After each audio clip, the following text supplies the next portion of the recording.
If you've ever sat at the kitchen table, looked at your credit card balance, your car loan, your mortgage, and then thought, okay, but should I also be investing right now? This video is for you because this is one of the most common questions that middle class families wrestle with. And most of the answers you find online are either too simple or written for people who don't have 3 kids, a grocery bill that never stops growing, and a car that needs new tires every other winter.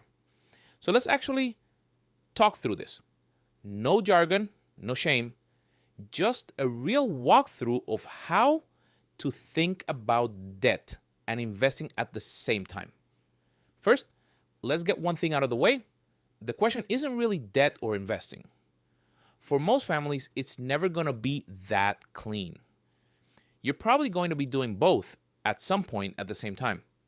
The real question is, how do you prioritize and in what order?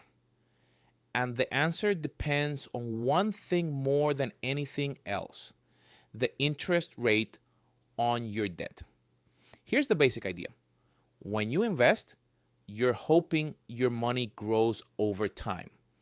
A diversified portfolio in something like a broad index fund has historically returned somewhere around 7% per year on average over the long run.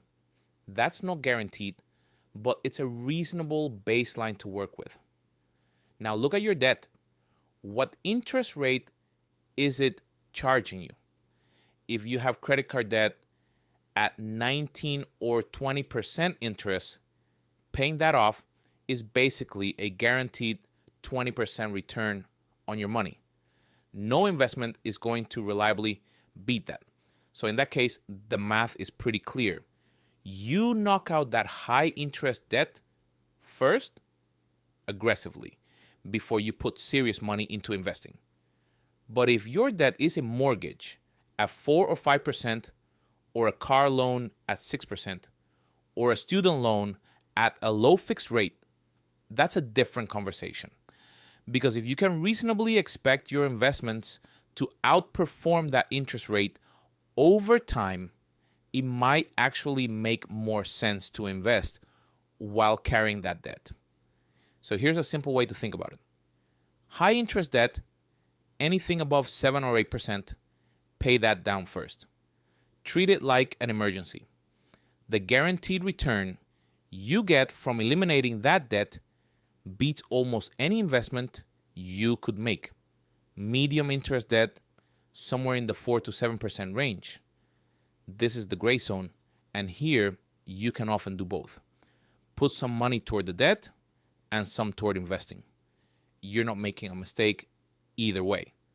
Low interest debt, below 4%, honestly, in most cases, you can carry this and invest at the same time. Your mortgage is probably in this category. You don't need to pay it off before you start building wealth. Now, there's a piece of this that the math alone doesn't capture, and it's important. Some people feel genuinely stressed carrying debt. Like, it affects their sleep. It sits in the back of their mind when they're at their kid's soccer game on a Saturday morning. And if that's you, there's real value in paying down debt faster, even if the spreadsheet says you technically come out ahead by investing. Your mental health and your sense of control over your finances matter. A plan you can actually stick to is worth more than a theoretically optimal plan that makes you anxious every month. So factor that in honestly. Here's what a real approach might look like for a typical family, whether you're in Canada or the US. The framework is basically the same. Step 1, make sure you have a small emergency fund, even just $1,000 or $2,000 sitting somewhere accessible. This keeps you from going deeper into debt every time something unexpected happens. Step 2, if you have any high interest debt, that's your focus. Credit cards, payday loans, anything above that 7 or 8% line. Put every extra dollar there until it's gone. Step 3, Once the high interest stuff is cleared, start contributing to a tax sheltered account. In Canada, that's your TFSA. In the US, that's a Roth IRA. But the idea is the same. You're putting money into an account where it grows without getting taxed along the way. Even small, consistent contributions here are powerful. And most of these accounts let you access your money if a real emergency comes up, so you're not locking it away forever. Step 4, if your employer offers any kind of matching on a retirement plan, whether that's a group RRSP in Canada or a 401k in the US, contribute enough to get the full match before you do almost anything else. That match is free money. Never leave it on the table.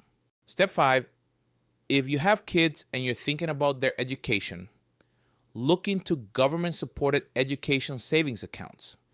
In Canada, that's the RESP, which actually comes with government grant money added on top of what you put in.